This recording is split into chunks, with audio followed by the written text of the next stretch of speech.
22, 22, Oh my 22, god. 22. Oh my Because god. 222 represents fuck. Can't think. I'm gonna have to look it up, but 222 represents something, bro. Bro, all of it, bro. Spirituality, bro, is super fucking aligned with Hollywood and entertainment, and all that Yeah. shit, bro. Yeah. They all tap into that shit, bro, Yeah. and that's why they are where they are, Come bro. on, you can't think that us as citizens have, or regular people have an understanding of it, and that these people don't have a further understanding They of it. do, bro. Yeah, They totally. do, bro. Yeah. Down the two is driving on 222, 22. I had a big thing with 444.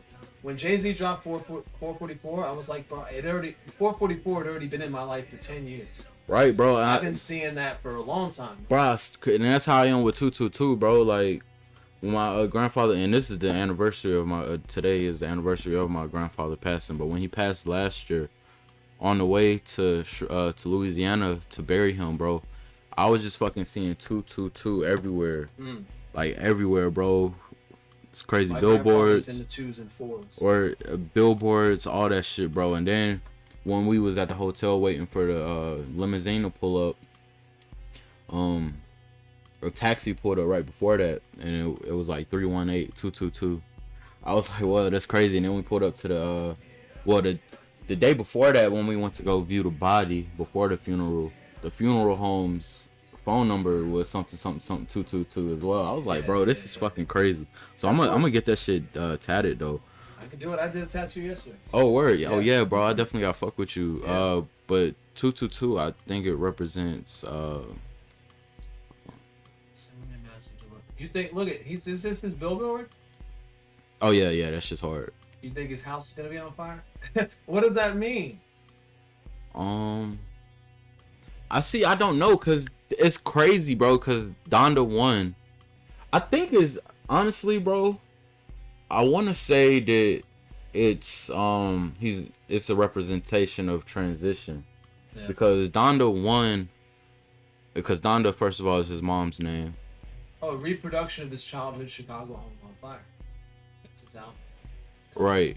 So it's but like I think it's representing though, like the first Donda was about his mom, like ode to his mom type shit, and I feel like he's burning the house that he grew up in, because he's saying that I think this album is still gonna be on that Donda wave, but like it's gonna be more or less a ode to his mom once he became famous and they moved out of that house, and shit started becoming all good and shit. Okay.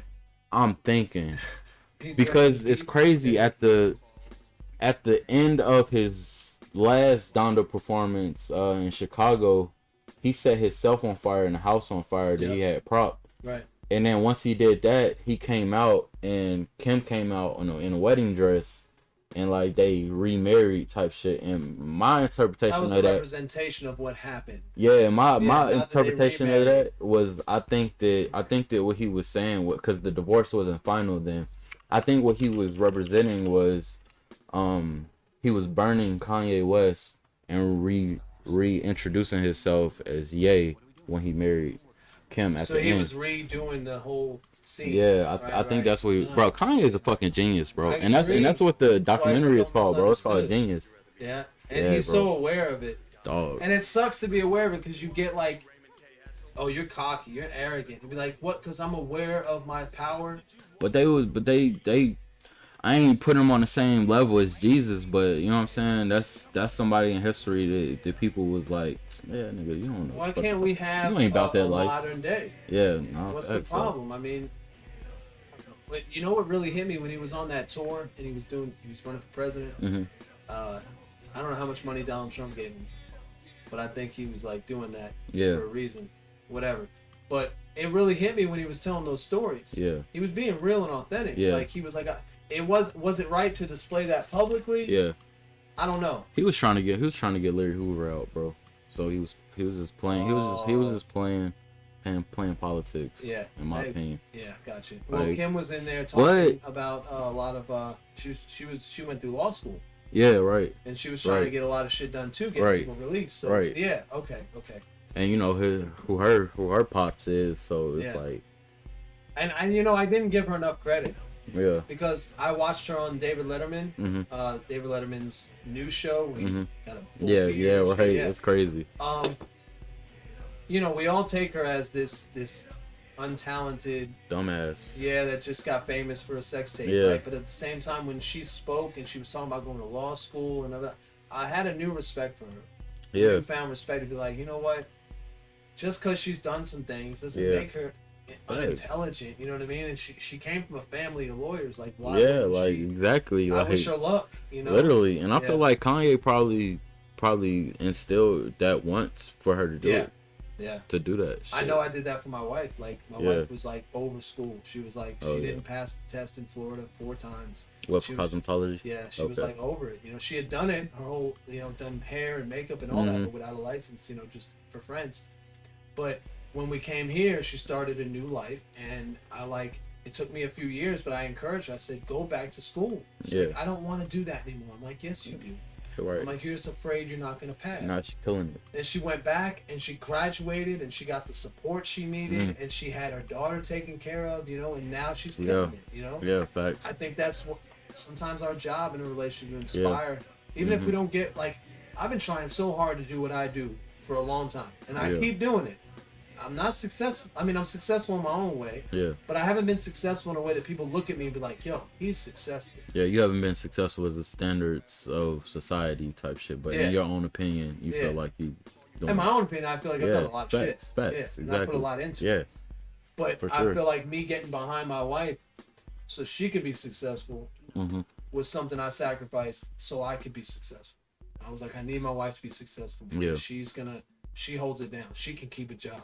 She can. She can. Facts. Nah, that's facts, like, though, bro. I can keep a job, but it's gonna be a lot of different jobs. Yeah, facts, though, bro. For sure, bro. That's my thing too, bro. That's why I went ahead and did the whole barbering thing, bro. Cause that's just something that I've been. Didn't do that sooner, man.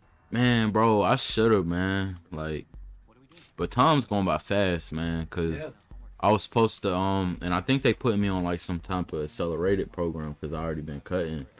But, that too. Your experience. Like, we supposed to test out when we get 270 hours to get our kit to start cutting hair at the shop. But like, I have not reached 270 yet. Yeah. And cause I've been counting my hours myself, cause I've been hearing that like schools and shit, they be bullshitting on your hours and shit. Yeah. Kind of fucking with you. So I've been keeping track of my hours on myself. And you know what I mean? And, right. And I'm not at 270, bro. I'm not at 270, and they let me test out for that shit. I'm like, oh shit, okay. Because there's a few other students that's on that accelerated shit. So I was like, man, yeah. Well, that's cool though. Facts. I think my wife did the same thing. She displayed that she was getting it. Yeah. Because she had said that. She said a lot of the other students just aren't getting it. They might not make it. I'm like, well, that was you. 5 years ago. I'm gonna have to. It was okay, like. Soon, bro, like maybe because you know all my instructors like they cool with straight hair, but I would really want to goddamn like link up with somebody that like really knows that shit like the back of their hand and just get some techniques and shit. I definitely want to link up. Yeah, for sure. That's what's up. Angel number 222, divine meaning and symbolism. Whole purpose. Of balance, harmony, life choices. Life choices, right there. So and commitment. And what was so crazy, bro, was because when I said my grandfather passed, and I started seeing that number crazy, bro.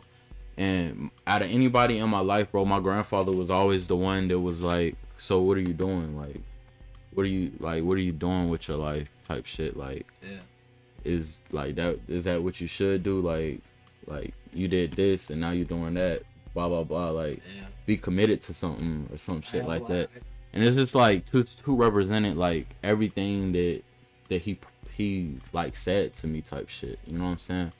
And I just because you know they're angel numbers and at that point he became an angel, and I just feel like that I was just seeing that number, and I was like it was just having something click in my head, and like after a while of just seeing that number so much, bro, that's when I decided to like go to barber school and shit and like really hone in on one thing. Because I mean, last year I did register my catering business as well, so like bro, nice. Man, I when I went to Florida, I tried to sign up for broadcasting school, And I think I got discouraged because I went into the school and they sat me in front of the camera. Yeah. And they were like, read this. And I was like, yeah, you know, like the newscaster. And they were like, yeah, you're probably going to be production.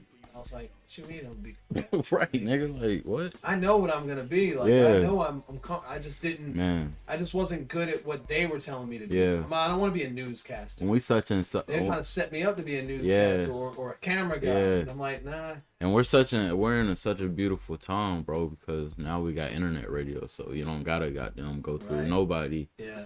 If you want to goddamn do it your own show, bro, hey, do it. You got it, bro. Yeah. You got it. And you know, the whole thing with Spotify and Pandora and stuff. I listen to some shows that are completely off the grid, like not off the grid, but I mean like you got to get a podcast app to listen to them, and they're not beholden to anybody. They got no sponsors. People pay for their shit, value for value, which is what I'm trying to do. Like I don't want to, like look at the shit Rogan's getting.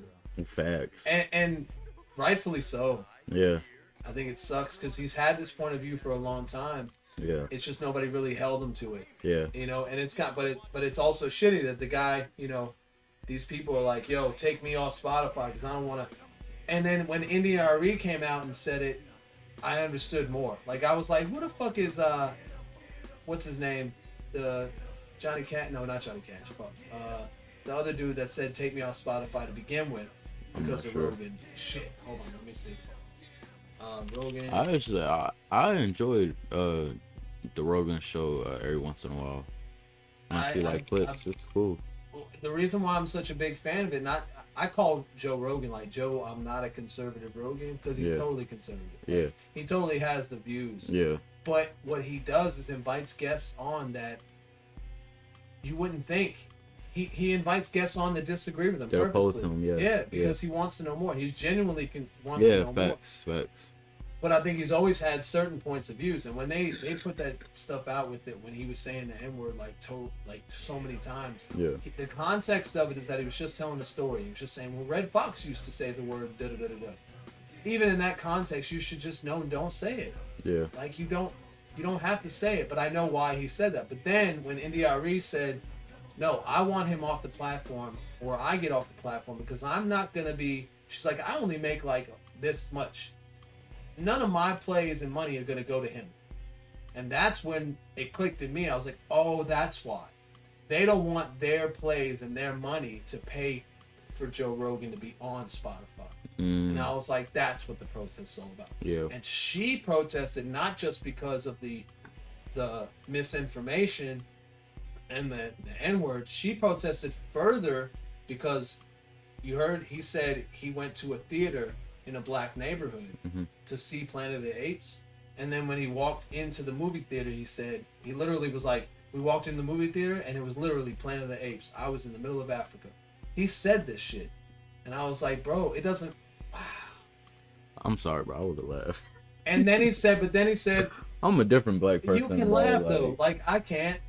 I mean, but nah, though. I mean, like, you can laugh too, bro. Like, that shit funny as hell, bro. In my opinion, bro. I don't know, and I'm a different generation too, bro. So like, I just don't like. I don't know. I just find it like. He said he was trying to be entertaining. Cause we equally say jokes about Caucasian people too. Right. This was. Yeah. So it's like, I'm not big on double standards, bro. And if I find something funny about if I think something might be funny about something about another race, bro. If somebody say something that's funny about black people, knowing it is not true, but it's just like a stereotype or some shit, and it's just like funny. Yeah. Bro, I'm a entertaining. I'm a laugh. You know what I'm saying? I might talk shit back to you on some funny shit, but like I don't take none of that stuff serious, bro. Like, okay. Like, nah, bro. I don't care about none of that. Like, okay, because I was having a discussion about somebody with the H&M thing. Yeah. What? Like, the jungle, coolest monkey in the jungle. Yeah, like if it was any other kid, it wouldn't have been an issue.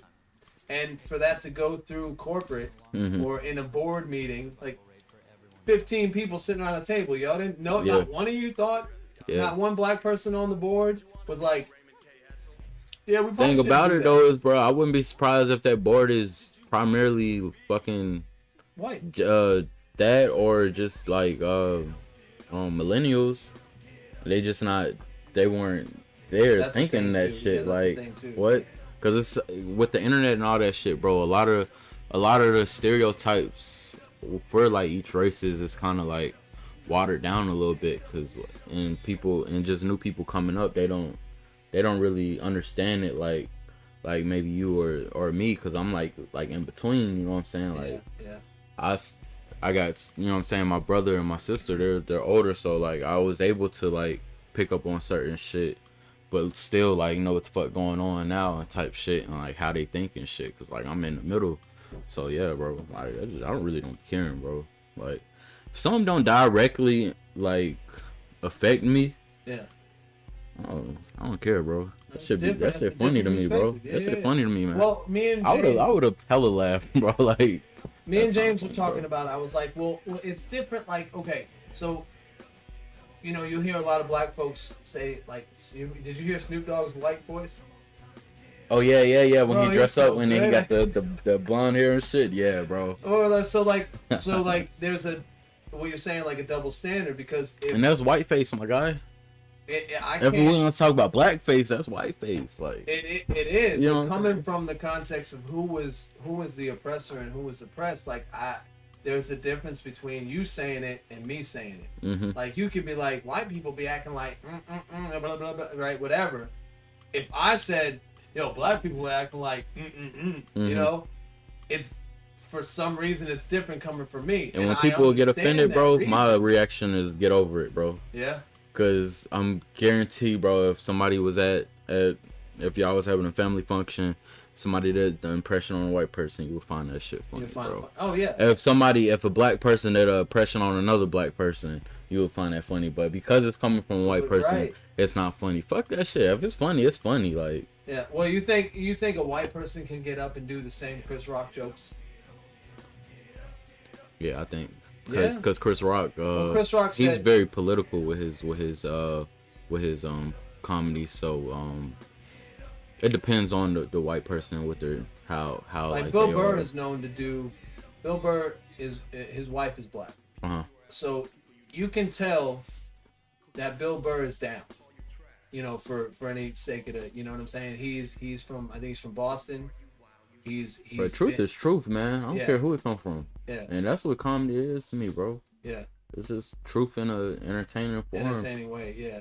It's shit, yeah. I don't care who I don't care who the messenger is, bro. If somebody say something that I find funny, it's information based, giving me knowledge, something, bro. I don't care who it comes from, bro. I'm gonna always fact check or like have my own opinion on shit, but I don't really care where the delivery comes from, bro. Like at the end of the day, bro, we all the same, man. Like for real, bro. That's a different opinion. Yeah, man. You would And but I mean that's just how my mom and my dad raised us, bro. Like my dad, Do you think it's different? we growing up, bro. Growing up, like my mom and dad hung with Caucasian people avidly. Like had hella friends that would come to the house and shit like that. Also, like it just was never a thing with me. Like it was, but it wasn't. You know what I'm saying? Right. Like that's it. Do you think it's different because you're of mixed race? I mean, I wouldn't even consider myself mixed, bro. My great grandfather was white, bro. After that, bro, it's just straight black people, bro. So it's like, okay, I'm black. Both my parents are black, so I would not consider myself mixed. Okay. Maybe if I'm light skinned, somebody might assume that, but me, my brother, and my sister are both biological, and you seen my brother, he don't look mixed. Right. No. My sister don't look mixed. I'm just light skinned. But that's about it. I mean, you see my hair, but you know I'm not mixed. Right. Like so, James made a point. My buddy that was here earlier, he said that's how they ended up. That was part of the separation. That was part of like the white slave owners separating the blacks. Colorism. Into colorism, yeah. Yep. Into light skinned. Oh, let's get them fighting, you know. Yep. And they just perpetuate it now into white folks fighting black folks. Yep. You know, and I had mentioned to him, I said, if we had just acknowledgement from certain communities, certain white folks that were like, yeah, you know that happened and that wasn't cool. And instead of you saying, yeah, that happened, it wasn't cool, but it was a long time ago. Instead of you saying that, if you said, yeah, that happened, it wasn't cool, and I got your fucking back, dude. Yeah. I'm gonna help you fight this, and we're gonna take care of this shit. Yeah. We're gonna make sure it doesn't have that much of an effect on our society. But it's not what you get from the majority. And even if it don't have an effect on society, like if you affected just that one person's life in a way that you might think you can help them out, like I think that's valid enough. Like I don't think that like every white Caucasian or white person or whatever job is to fix fucking society, like, you know what I'm saying? But I mean, if that's what you want to do or whatever, I feel like if you at least just affected one person, that's valid enough for me. I mean, shit. Do you think there's a lot of talk about like white silence is violence? Like if you're not saying nothing about it, then you're not helping us any. Nah, I don't agree with that. So you should, yeah. Like if you don't want to speak on something on a topic or some shit, bro, I don't think that's bad. Like, what if I'm in like in my situation? I grew up in Florida. Mm-hmm. I'm from New York, but I grew up in Florida, and I grew up with some points of views that would be considered racist, but I didn't know it was racist. Like, you know, my grandma would say something, and she, like, for instance, this would be basketball. Mm-hmm. She would tell me, "I can't play basketball. You're not going to be good at basketball because black folks, they're from Africa and they climb trees and they're just going to be better at basketball. They can run faster. Yeah. It's just genetics." Yeah. And genetics my ass. We in America. Man. So she would say shit like that though. So like food. Me growing up, like you know, and then you're sitting at a table, and then you hear jokes. Mm-hmm. You know, is it?